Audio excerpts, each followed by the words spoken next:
the most important way that you can support people during that time is acknowledge it, right? So on December 8th, which is when Jake passed, our phones blow up. And it's not that people are calling, but it's just that text. Sometimes it's a heart emoji. Sometimes it is thinking of you. Sometimes it's the hug. Like, it's just acknowledgement that it happened. And it's an acknowledgement that we are sad, that I am sad. And that acknowledgement, I think, is so important. Welcome to A Place of Yes. I'm your host, Heather Strader, a podcast about how I moved through my darkest hour. And all I can say is I dug deep, figured out where I was and where I wanted to be. And for me, the answer was in a place of yes. Welcome to the show. But first, it's time for our review of the week. So the most recent review we have on Apple Podcast is called All the Feels. I laugh and I cry every episode.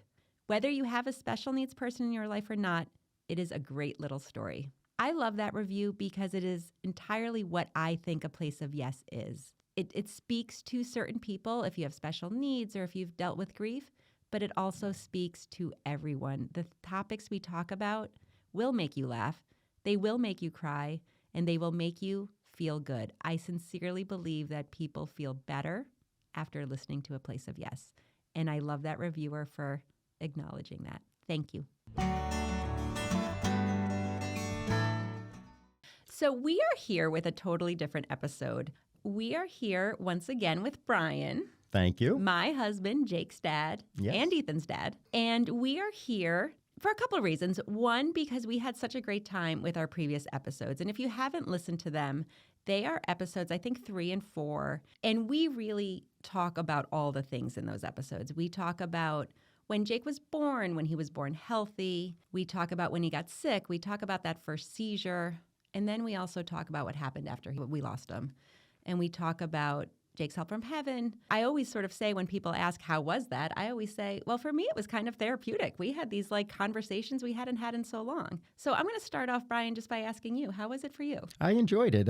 It was nice to kind of go back and think about, those years and Jake and everything that we went through. I mean, a lot of the conversation was, things we haven't talked about for so long. So to revisit that, still connect with you.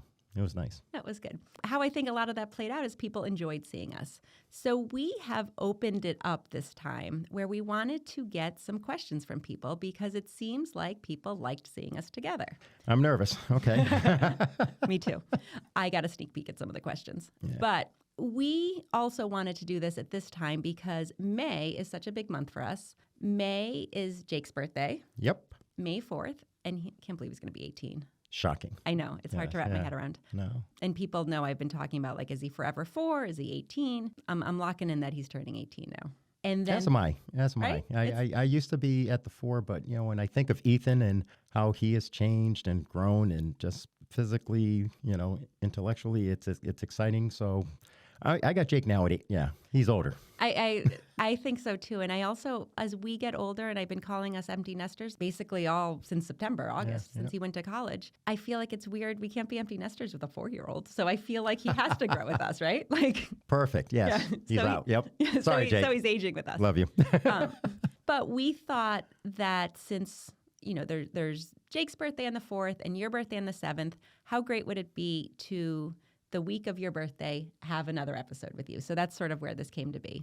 And we have personally, through Jake's Help from Heaven, through Bright-Sided, we have reached out to our audience and we have asked them what they want to ask us. I sort of at one point said, ask us anything grief or otherwise. So we had some feedback. So I figured I am just going to read some of those questions. I looked at them just quickly when they were coming in, so I did not spend any time trying to craft the perfect answer because I didn't want to have it, I wanted us both to be kind of at the same space. You ready? I am ready. So someone asked us, we're starting with a big one. Okay.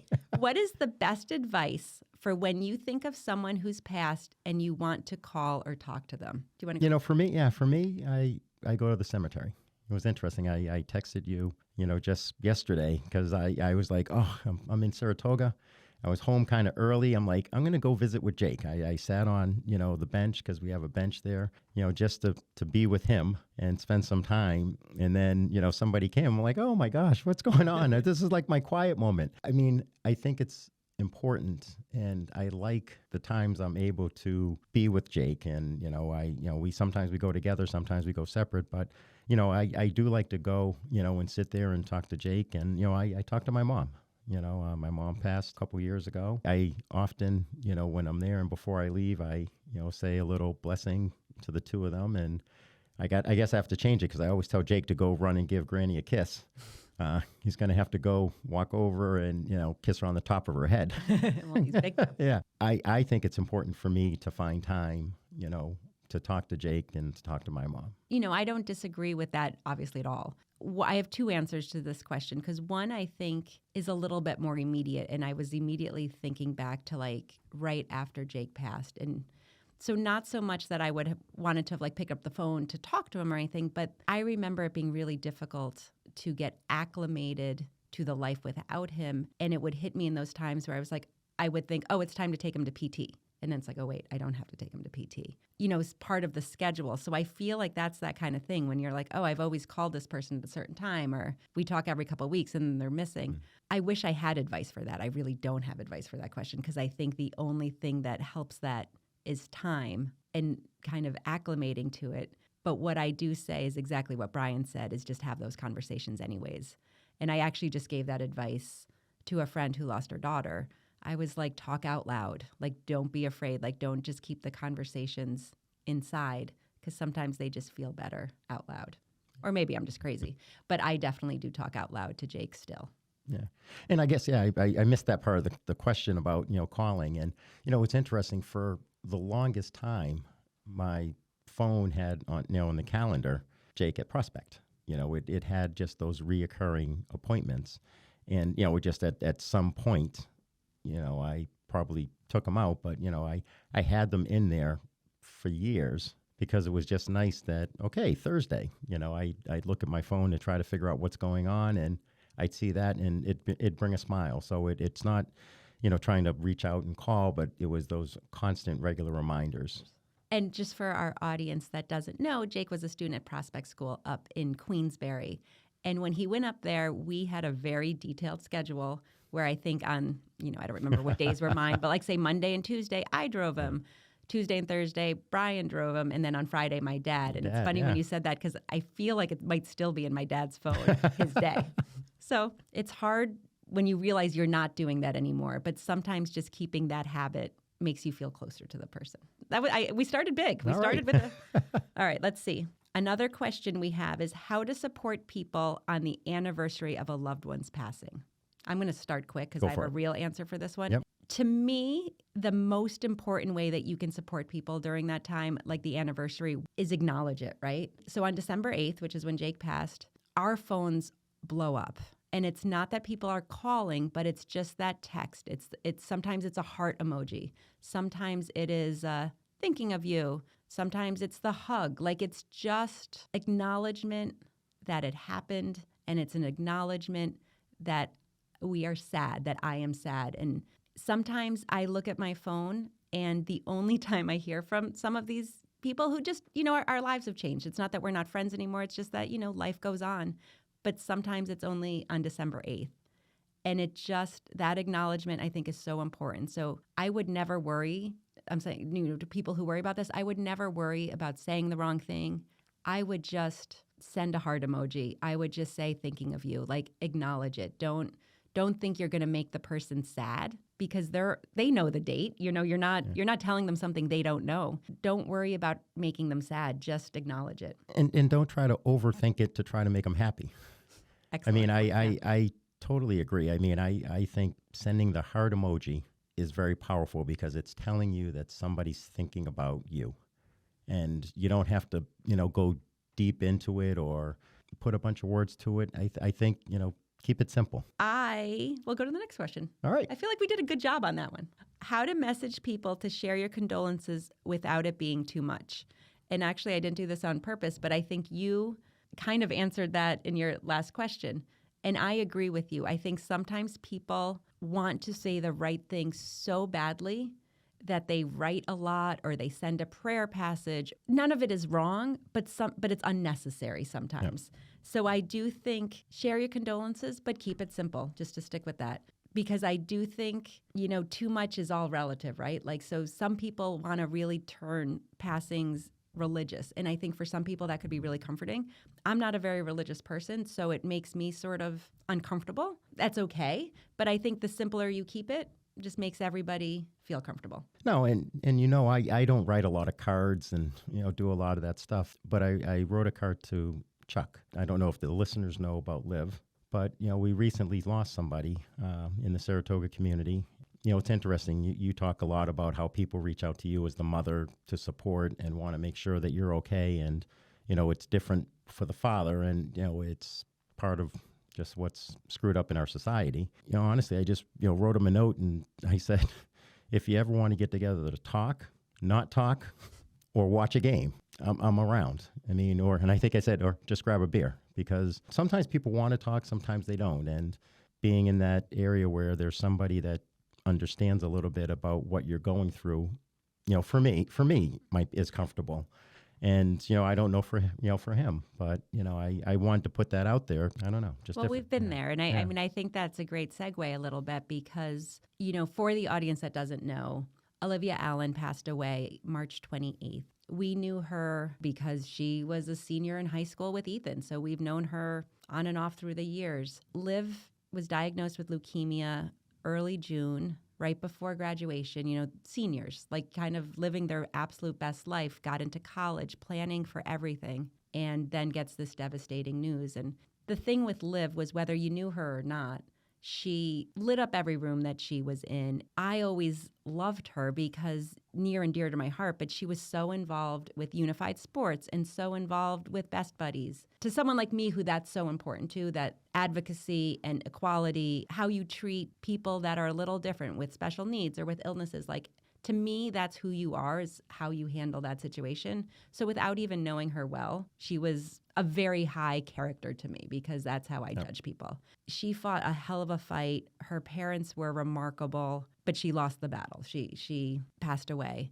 And just this past weekend, we were at her service. And what a testament to her and her family that, at one point there had to be 800, 1,000, like a ton of people. One of the things that people kept coming up to, and I know when we were there together, they came up to me and they also came up to you and were like, we're so grateful that they have you. And it's kind of a loaded thing because I am grateful that we are there for them. People were then concerned that, is it harder for us because it's, it's kind of like I said to the other question. You're not making me more sad because I'm talking about Jake. And I suspect you feel the same way, right? Like, we live with it every day.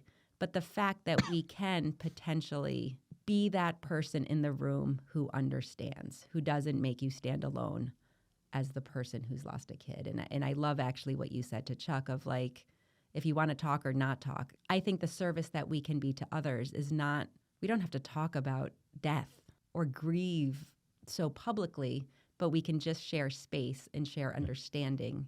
You know what? We're 13 years ahead of this journey.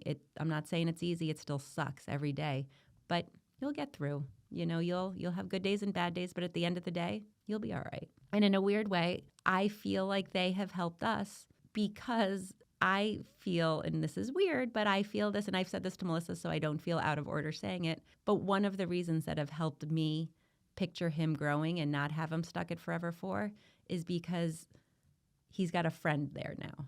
And he's got a friend who was Ethan's friend. Who, like, there's a connection to me, and it makes my heart feel really happy, or as happy as it can feel, given what we're talking about. So also at the service, I don't know that people did this as directly to you. And when I went back sort of later in the day, there were a lot of people who would just sit me down, who were like, okay, so now that the service is over, what should we do? How can we help? It's a very natural question, and it's a question people ask because they care. And I think it's even one of the questions that, we'll get to or that we're kind of addressing now. But the one thing I sort of said to people is, and it's similar to what you've said before, you kind of got to figure out what you're comfortable doing. You got to think a little bit, like, don't overthink it. Don't do too much. I said, sometimes it's really hard in this period after the services, right? And I remember it with Jake, where all of a sudden everything post-death to the service, you're so busy. People are in town and you're trying to make the service the best thing possible, and you're trying to do all of these things, but then at a certain point, and you can't avoid it. And I think this is what I say to people too, is you got to let them feel the feels, because you can't You can't push it off forever. But there does reach that point when you have to realize your life is different. You have to realize that bedroom is empty and it's going to be empty. You have to realize she's not coming back. Jake's not coming back. And I think during those times, I told the story all the time of the people who just showed up with a cup of coffee or just said, hey, you want to go for a walk? People say, oh, let me know if you can help or what I can do to help, but there's not always an answer for that. It was interesting because so many people asked me and I kind of felt this pressure of like, I have to say the right thing, right? Like, what if I give them bad advice? And what if it makes Melissa and Chuck uncomfortable? And what if it's wrong? But then I remind myself that there is no right or wrong, but kind of follow your heart, be kind, and err on the side of simple. So I've got another question. Go for it. I'm here. How to handle feelings of guilt after a loved one passes? Guilt about how you treated them. Do you want to go first or do you want me? I'll go first. Guilt about how you treated them. So this obviously doesn't have to be about Jake. No, because yes, for Jake, I think everything that we did focused around Jake. 1,000%. When we needed to go back to Boston for the doctor's visits, who was going to bring him to school. So everything kind of focused around Jake while also trying to recognize, the things we needed to do for Ethan as well, because we couldn't not do things for him. So I think, for Jake, we did as much as we could to do the right thing. So if I think about, my mom, it brings me to, did I go see her enough or call her, before she passed? And, it has me thinking about my dad right now. So, my dad's at 85, 6, maybe 7, and, in Boston, and, I don't call enough or visit. So it's hard. So you try to figure out how to do the best you can. And, the fact that I'm here and he's there, it makes it a little more difficult, but just try to do the best you can is what I could offer. There's not a right or wrong. No, I think that's right. And I think to kind of just take it one step further, if you feel guilt about how you treated someone and they passed, or you have guilt of, oh, I should have called more. I have guilt around Jake, I wondered sometimes, were we being selfish? I've talked about this on the podcast. Were we being selfish, by feeding him by mouth for so long? 13 years later, I still think about it. What if we had done a feeding tube? Would he not have aspirated that day? Would he still, I think that guilt is a very normal emotion. It's a difficult emotion, but it happens to all of us. I would say that if you're feeling guilt about something after someone passes, you just have to figure it out. It's okay to acknowledge it and feel the feels, but you also give yourself grace. You're doing the best you can. And if you weren't doing the best you can, then figure out how to change it for the future. You can't go back. You can't change anything. You did the best you could at that time with what you got, right? So I would say to the person who asked the question about how to handle guilt, you just got to kind of process it and you've got to come to terms with it and figure out if you got to change something moving forward. So I do think, it's not always helpful when I say things like figure it out. It's one of my go-tos, but I recognize that sometimes people need more. So how to specifically help, how to move past guilt and how to move past some of these big emotions. It's okay to really feel it sometimes. If you feel guilty or you feel bad or you think you've done something, I think we live in a society a little bit where we avoid those feelings. We are feeling anxious, so we take anti-anxiety. And now I'm getting a little bit on my personal bandwagon, but I think if you feel the feelings, you're feeling bad, and maybe that means you're going to cry. Maybe it means you're going to scream. Maybe it means you're going to spend 2 days in bed and feel sorry for yourself because life isn't fair. I think doing those things helps you then get through the other side, or at least it helped me. I think when we just tiptoe around our emotions all the time or don't go deep, then I think we just leave it under the surface. And then I don't think you ever deal with it. Part of, or at least how it worked for me to move through the guilt or to get over it or move past it, is to acknowledge it and sit in it for a while. Sometimes things feel bad. And I think that we as a society don't let ourselves sit in feeling bad. There are exceptions to that. And you shouldn't sit and stew in it for so long that you are depressed. I want to make sure that I'm not saying something wrong to the wrong person, but I do think for a lot of us, or at least for me, sometimes I feel better after I let myself feel the things I'm scared of. And guilt is one of those emotions I think that are scary, and you feel a little better if you just sit in it for a little bit. Like when I think about like, is there something different I should have done for Jake? Would he still be alive if I had made a different decision? When I feel that way, it feels horrendous. But then when I sit with it and I think about it, and then something switches in my brain, right? And it says, you were a damn good mom. Like you did all right. Like your life is good. It's okay. He's not mad at you. I can feel better because I felt worse. I think you got to have the range of emotions, because I think if we just live in this place of middle ground, maybe it feels safe, but it doesn't solve anything. It was interesting what you just said, he's not mad at you. And, maybe if the person who's feeling this grief can step back, and say, so what would that person think? What would they say if they could? Would they recognize that you tried? I know my mom would say, she's proud of me. She's proud of what I've done. So she recognizes I couldn't just always come to see her. If the person who's feeling the guilt could just step back, that could also help them with their grieving process. I think that's it. I say that about Jake all the time too, right? Because I say you got to feel the feels, but you don't want to get stuck in there. And that's where I think the balance of it is important, right? Is like you feel guilty, but is the person mad at you? Probably not. And is the person wanting to see you feel bad about this because of them? Probably not. Well, I'm gray about my beliefs of heaven and religion.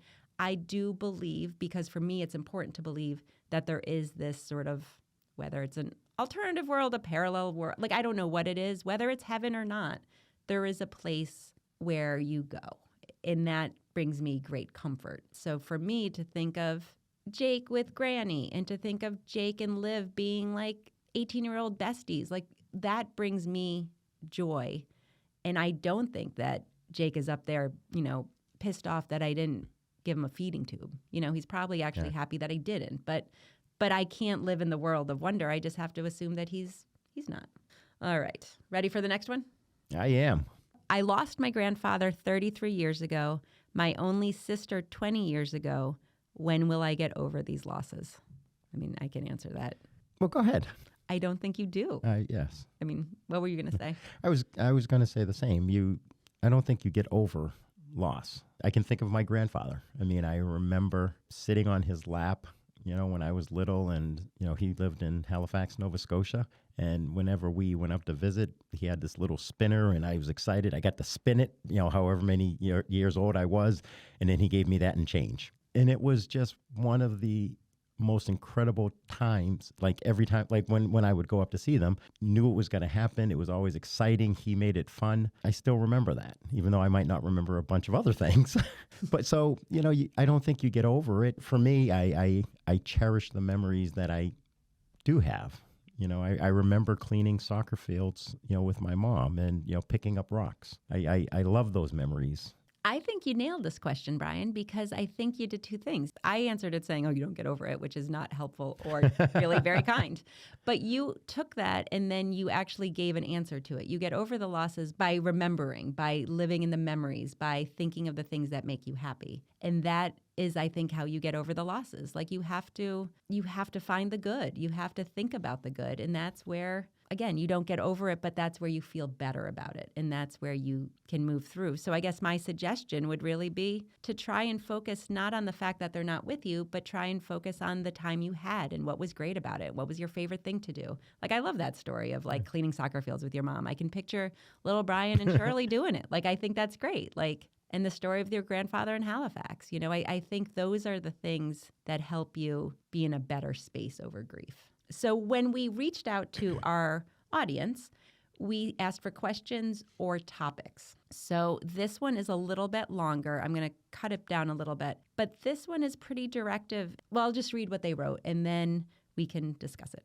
I find comfort listening to your podcast, thinking of how you both have given back to the community and touched so many lives throughout. What a beautiful gift to give back. The love you both share is written all over you both. I'm sure many couples going through this grief, divorce, or self-destruct. I bet you could touch the lives of those couples with your knowledge and spirit and offer support for that chapter. I am very close to a couple that lost their son in a car accident. Star football player turning onto their driveway on his way home, hit by a drunk driver. Sad they become introverted and never got out of bed again. Your journey is humbling and so honorable. So the first thing that I will say, and we can maybe go back and forth on this, but I think we've talked about a lot of this, right? Like we've talked about how this is one of the things that impacts couples the most, right? The loss of a child. And I always say I'm going to look up the exact percentage, and I don't, but I think it's somewhere thereabouts of like 85% don't make it. There's acknowledgement in that because you don't make it doesn't mean you're bad, right? Like, I mean, the odds are against you. We've made it. Like we've done all right, but a lot of people don't. What I do want to sort of address is the hardest part is, they became introverted and never got out of bed again. And I want to acknowledge that wholeheartedly because I know that feeling. People think of me as extroverted, but I'm like the most introverted. Like if I never had to leave the house and could just stay on the couch all day, like not all day, but like if our nights consisted every night of like eating dinner and watching TV on the couch, I would be the happiest person on earth. You want to sort of stay in what is safe. And I think when you've had big loss, like making your world as safe as possible just is comforting. So I want to acknowledge that turning introverted, staying in bed, like all of those things I think are really natural. But then I do think the flip side of that is everything we've talked about before. Like when we've talked about what would the person think? Like try and put yourself in that position. Like, would your son want you to never leave the house again? Or would he want you to try and maybe go have your favorite meal again or have his favorite meal if you don't even, I think trying to find ways to continue is a way of sort of honoring those we've lost. I mean, when I think of this question, it takes me back to the last episode that you did. Are you Sophia's mom? Sophia's, Tara? Oh, yeah. Yes. For those who haven't heard, an episode we just released was a conversation I had with Tara, Sophia's mom. And Sophia we've known for the better part of 10 years through Jake's Help from Heaven, through our organization and helping her. And about 4.5 years ago, Sophia passed away. So Tara is in the same journey, in the same path that we are of having lost a child, a little bit behind us, but really making her way in this and I think doing a great job. So in that conversation, Tara gave out the stat of, 85%. So that was one of the first times I've kind of really heard, a number, not sure if it's, totally correct or not. So we have to fact check it. When she was talking about that, it was like, wow, that's a high percentage of families that don't stay together. In your conversation with her, you were talking about the fact that when Jake passed, he was with you. If Jake wasn't with you and if he were with me, our story might be different. And it was powerful to hear, because we had never had a conversation about that or like that. So it's interesting because maybe some of these people who aren't together because of how the situation went down. If it were to go down a different way, would they have been together? That's a high number. So I'm fortunate and happy that, for whatever reason, and we don't know what would have happened if it didn't, happen that way. But, for whatever reason, we were able to, keep our union together, I think is impressive. I've always thought that, right? It's interesting that we've never talked about it. Jake passed on my watch, and it's a horrible burden and guilt and all of the things we've talked about to kind of live with. But one of the things that I feel is that, that's between me and myself to handle. And on different days, I handle it differently. But I don't know that if it happened on someone else's watch, I am not sure that I am capable of that kind of forgiveness. I think I'm a good person. I think I try to be kind. I think I try to be forgiving. I don't know that I could do it. And I think I don't know if I said it in that episode or I've said it other times. I'm grateful that you don't feel that way, right? Like I'm grateful that you are not the same person I am, I guess. You know what I mean? Like, and maybe I would have been different, right? Like I think all of that is different, but I'm grateful that you're not like, oh, my son died on your watch, right? Because it would be a really valid feeling. Like, and there's nothing I could say about it. Yeah. No, and you definitely talked about that in the episode. And the other thing, so you're, introverted and I'm not. And all of my training and, I grew up playing sports. I remember when I was 5 years old, I have another memory with my mom. I was 5 years old, kicking, screaming, crying. I'm not going to go play football. And she's like, yes, you are, and she dragged me out there and, I played football, for the next, 2 decades. Everything about me growing up with sports is when you're knocked down, you get up. We were dealt a devastating blow with Jake, but, we got another son. We got Ethan. So you got to get up, and it's not always easy, and it's not always what I want to be doing or we want to be doing. But, I think between the two of us, we, helped each other get up as well. I am going to make it lighter now, Brian. All right. I feel like we have answered all the big questions. Okay. I feel like that last one was a lot. Death is a lot. Grief is a lot.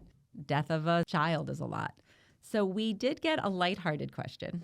I'm ready for it. Hopefully we can keep this light. How do we keep the romance alive?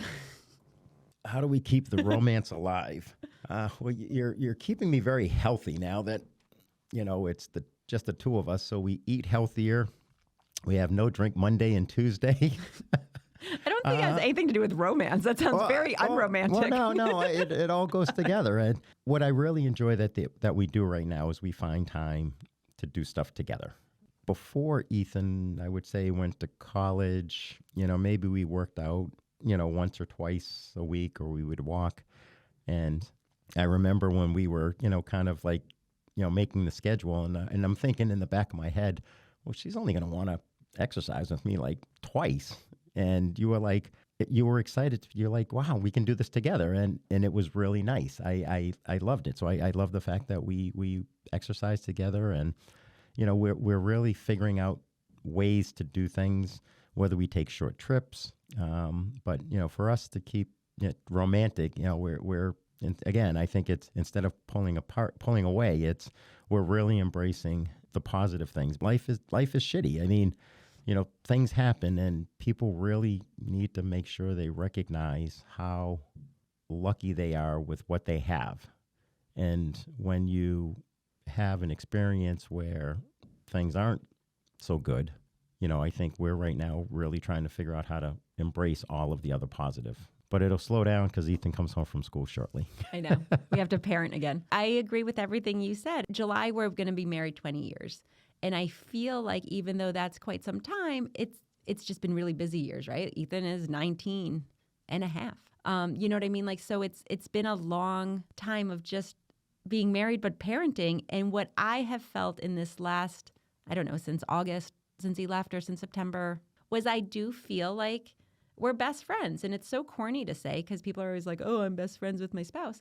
But I literally think we are, because, I mean, we're super dorky. We make very bad jokes with each other. We laugh and like dance around the kitchen. Like, if anybody watched us, they would be like, these people are the opposite of cool. They keep it together socially a little bit. Our son tells us that all the time. Well, he knows that we're not cool. But like some people who think that we, who if they choose to like believe social media and think that we go to like fancy events and are like well-traveled, there are probably not two bigger dorks in Saratoga than us. No. So I think that is also like, be who you are, have fun, laugh, keep it light when you can, right? Because when it's hard, but you got the power to keep it light. Maybe that's why we hang out with our Atlanta friends and Steve, because they're also it's who you grew up with, and they know everything about us. Well, that is true. Our best friends on both ends are all people who've known us a very long time. And we are getting very close to wrap this up, but the question I saved for very last. So see what I did there? I was heavy, I made it light. And now I'm going to wrap it up with a question that is actually directed not really at you or me, but how you can be involved with Jake's Help from Heaven. So for those that don't know, Jake's Help from Heaven is our organization that we started after Jake passed. And what we do is we help medically fragile kids and adults in the general capital region area. We give them opportunities to thrive, whether it's equipment or technology or things like hippotherapy or music therapy. We just try to make quality of life better for them. So we have a listener that's saying, how can you be a part of that organization if you're not sitting on the board or you don't have a lot of money to give? We love sharing the word of Jake's, but it is hard. We have a board and we're kind of at our max for a board of directors. And we're lucky that we have a lot of board members that are so committed to being on our board that they don't leave. Obviously, like every other nonprofit in the entire world, donations are a great way to help, but we recognize that not everyone is in a position to do that. We're a little tricky because we don't have a lot of volunteer organizations. But one of the things I think you can do is you can always spread the word. You can share the stories that you hear. You can talk about the impact we're having. And you can certainly refer people to us that we might be able to help. You have any other thoughts on how people can be involved with us? Yeah, I mean, I think you kind of hit the nail on the head, because we don't have an event. So we, before when we had, the bowling event, there could have been some volunteer opportunities. We've had, some different organizations like, Ruin Realty, sent a group to volunteer. But now that we've shift, our fundraising focus, there's not like those events where people can volunteer, and we're not bringing people on the board right now. So you could share the word, you can share the podcast, you can, Why don't you tell people exactly how they can share that podcast? Because we would love more listeners. I would love more listeners. Anywhere where you listen to podcasts and stream. So it's Apple Podcasts, Spotify. As everybody knows, I'm a very visual learner. So, YouTube, and you can actually then sit here and watch this conversation as well. So riveting. Yes. Getting the word out, and, who knows? I mean, maybe, this particular, person can't donate, but maybe if they're spreading the word, they could say something to somebody else who hears us, maybe that person. Like we say, it's very grassroots, this organization that we have been so fortunate to, be a part of. And I will just do one more shameless plug, but share A Place of Yes, review it, rate it, thumbs up, all the things, because that is an easy way, if you enjoy these conversations, to make sure they keep coming back, to make sure we can continue to do this work and these conversations. And I do think we talk about topics. Grief is universal. Grief is not something that just is confined to an area, right? All over the world, people experience grief. And what we do is we don't just live in that darkness, right? We live in the light. So, it's hope. It makes you feel better. And hopefully we can help people get through the hard times, but also enjoy the good times. So share A Place of Yes. Brian, I have once again enjoyed this with you. I'm glad that you are a guest on this show. Thank you so much. I love being here. This was fun. This was fun. Yeah. And thank you to our audience for these great questions. I was really nervous that we wouldn't have anything to talk about, but our groups showed up, our team showed up. So thank you. Keep listening and keep asking. Thank you. Thank you for listening to A Place of Yes. Please follow us wherever you listen to your podcasts. Please subscribe to our YouTube channel, leave us a thumbs up, or leave us a comment. We would appreciate all that you can do. If you really like this episode, please share it with a friend or two. For more information and to leave us any feedback, please reach out to us at jakeshelpfromheaven.org.